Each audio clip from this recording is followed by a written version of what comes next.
지구상에는 입구는 존재하지만 출구는 존재하지 않는, 마치 지옥의 목구멍과도 같은 구멍이 실제로 존재합니다. 미국 미네소타주, 캐나다 국경과 맞닿아 있는 험준한 숲속에는 불을 강이라는 거대한 물줄기가 흐르고 있습니다. 이 강은 수천 년, 아니 수만 년 동안 화산암 지대를 깎아내리며 아주 기이한 폭포 하나를 만들어냈습니다.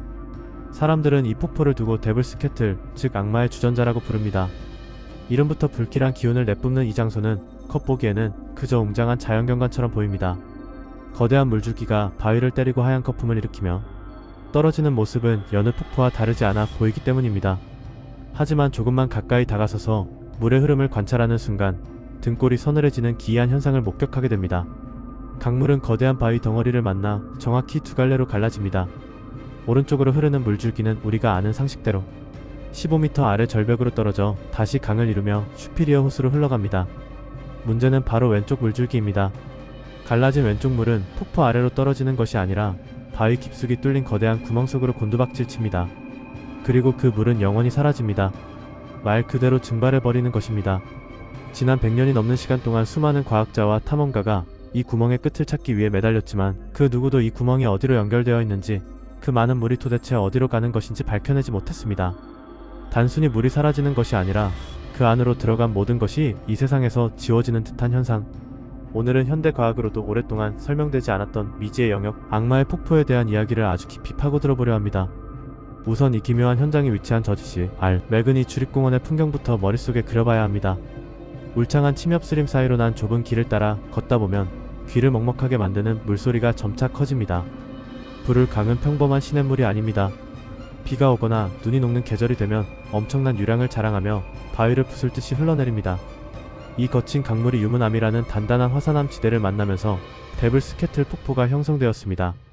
폭포의 상단부에서 물은 마치 운명의 장난처럼 두 개의 길 중 하나를 선택해야 합니다. 오른쪽 길을 택한 물은 중력의 법칙에 순응하며 아래로 떨어져 하류의 잔잔한 흐름에 합류합니다. 이곳은 태양빛을 받아 반짝이고 물고기가 뛰어노는 생명의 공간입니다. 반면 왼쪽 길을 택한 물은 다릅니다. 그곳에는 지름이 약 3m 정도 되는 거대한 암석 구멍, 즉 파토리 입을 벌리고 있습니다. 초당 수천 리터에 달하는 엄청난 양의 물이 이 구멍으로 쏟아져 들어갑니다. 그냥 졸졸 흐르는 수준이 아닙니다. 덤프트럭 수십 대 분량의 물이 매 순간 굉음을 내며 그 좁은 구멍으로 빨려 들어가는 것입니다. 상식적으로 생각했을 때 이렇게 많은 물이 들어간다면 어딘가에서는 반드시 그 물이 솟구쳐 나와야 합니다. 물리학의 기본 원리인 질량 보존의 법칙에 따라 들어간 물은 사라질 수 없기 때문입니다. 초기 탐험가들은 당연히 이 구멍이 지하 터널을 통해 폭포 바로 아래나 조금 더 떨어진 하류 쪽으로 연결되어 있을 것이라 확신했습니다. 지형학적으로 볼 때 물이 바위 틈을 타고 내려가 다시 강으로 합류하는 것은 매우 흔한 현상이기 때문입니다. 그들은 폭포 아래쪽 웅덩이를 주시했습니다. 금방이라도 왼쪽 구멍으로 들어간 물이 솟구쳐 오를 것이라 믿었습니다. 하지만 아무리 기다려도 물이 솟구치는 모습은 보이지 않았습니다. 오히려 폭포 아래의 물살은 오른쪽에서 떨어진 물줄기만으로 형성된 듯 너무나 평온했습니다. 이때부터 사람들의 의심은 공포로 바뀌기 시작했습니다. 혹시 저 구멍은 바닥이 없는 것이 아닐까? 지구 중심 해까지 뚫려 있는 것은 아닐까? 하는 괴담이 지역 주민들 사이에서 퍼져나갔습니다. 단순한 괴담으로 치부하기에는 현상이 너무나 뚜렷했기에 20세기 중반부터 본격적인 실험이 시작되었습니다. 과학자들과 호기심 많은 일반인들은 이 미스터리를 풀기 위해 온갖 방법을 동원했습니다. 가장 먼저 시도된 것은 색소 실험이었습니다. 어느 날 연구팀은 형광 녹색 염료 수십 킬로그램을 준비했습니다.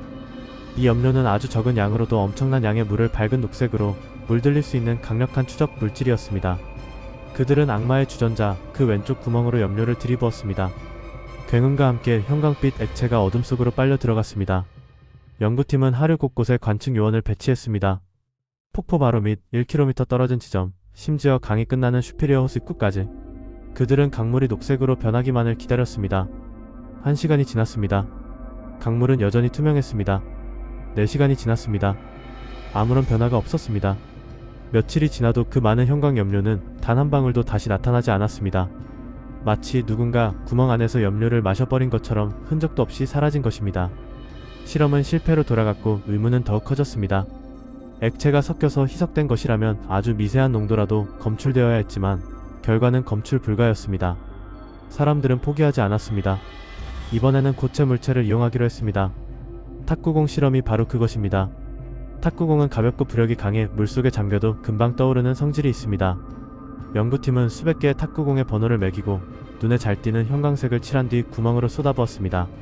수백 개의 공이 하얀 거품과 함께 구멍 속으로 사라졌습니다. 이론적으로라면 이 공들은 지하수로를 타고 이동하다가 압력이 낮아지는 하류 어디선가 펑펑 솟아올라야 했습니다. 하지만 결과는 충격적이었습니다. 단 하나의 탁구공도 다시 발견되지 않았습니다. 수백 개 중 하나, 단 한 개라도 떠올라야 정상인데 말입니다. 심지어 지역 주민들 중 일부는 통나무를 통째로 집어넣어 보기도 했습니다. 거대한 통나무가 수직으로 곤두박질치며 구멍 속으로 빨려 들어갔지만 그 통나무조차 다시는 세상 밖으로 나오지 않았습니다. 이때부터 악마의 주전자라는 별명은 단순한 비유가 아닌 실제적인 공포의 대상이 되었습니다. 이 현상을 설명하기 위해 지질학자들은 머리를 싸맸습니다. 가장 유력했던 가설 중 하나는 거대한 용암 동굴설이었습니다. 과거 화산활동으로 인해 지하 깊은 곳에 거대한 빈 공간, 즉 용암 튜브가 형성되었고 이 구멍이 그 튜브와 연결되어 있다는 주장이었습니다. 물이 그 거대한 지하 공간으로 흘러들어가 지하 수층 깊숙이 스며들거나 우리가 알지 못하는 아주 먼 곳으로 배출된다는 가설이었습니다. 하지만 이 지역의 암석은 유문암입니다. 유문암은 화강암과 비슷해서 단단하고 용암 동굴이 잘 형성되지 않는 지질 구조입니다. 현무암 지대에서나 볼 법한 거대 튜브가 이곳에 존재할 확률은 지극히 낮았습니다. 또 다른 가설은 단층선 이론이었습니다. 거대한 지각 변동으로 생긴 단층의 틈새로 물이 빠져나간다는 것이었지만 그렇다 하더라도 그 엄청난 양의 물과 물체들이 어디에도 흔적을 남기지 않는다는 것은 설명하기 힘들었습니다. 심지어 일부 음모론자들은 이곳이 다른 차원으로 이동하는 워몰이라거나 외계인의 기지라는 황당한 주장까지 내놓기도 했습니다. 하지만 1900년대 중후반까지 그 어떤 과학적 장비로도 이 구멍의 깊이나 경로를 측정할 수 없었기에 그들의 주장을 완벽히 반박할 수도 없는 노릇이었습니다. GPS 추적 장치를 넣어도 신호는 구멍 입구를 통과하는 순간 끊겨버렸기 때문입니다. 그렇게 미스터리는 영원할 것만 같았습니다.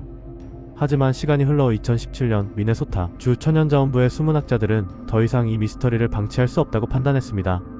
그들은 과거의 실패를 교훈 삼아 단순히 물건을 던져 넣는 방식이 아닌 정밀한 유량 측정 방식을 도입했습니다. 과학의 원리는 의외로 단순한 곳에 있었습니다. 그들은 폭포 상류에서 흐르는 물의 총량을 정밀하게 측정했습니다. 그리고 폭포 하류에서 흐르는 물의 총량을 다시 측정했습니다. 만약 왼쪽 구멍으로 들어간 물이 지하 깊은 곳으로 사라지거나 다른 차원으로 이동했다면 하류의 물량은 상류보다 현저히 줄어들어 있어야 합니다. 왼쪽으로 빠지는 물의 양이 전체의 절반 가까이 되기 때문입니다. 측정 결과는 허무할 정도로 명확했습니다. 상류의 유량과 하류의 유량이 거의 정확하게 일치했습니다. 즉 구멍으로 들어간 물은 사라진 것이 아니라 폭포 바로 아래 어딘가에서 다시 솟아나와 강물에 합류하고 있었던 것입니다. 그렇다면 왜 탁구공과 염료, 통나무는 보이지 않았던 것인가? 이 질문에 대한 답은 이 구멍 내부의 끔찍한 환경에 있었습니다.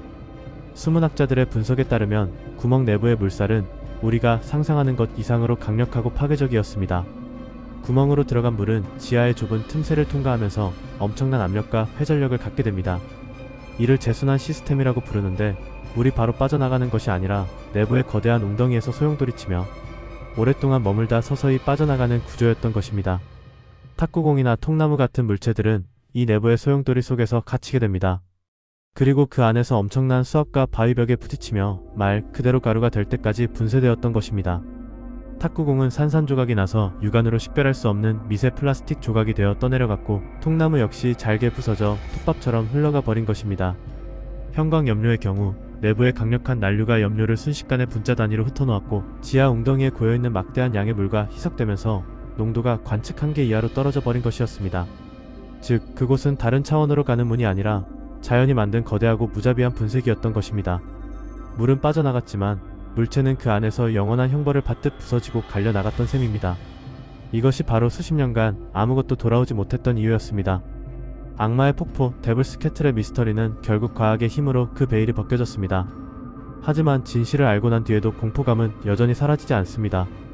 오히려 더 구체적인 공포가 우리를 압도합니다. 차라리 다른 차원으로 이동하는 것이라면 낭만이라도 있었을지 모릅니다.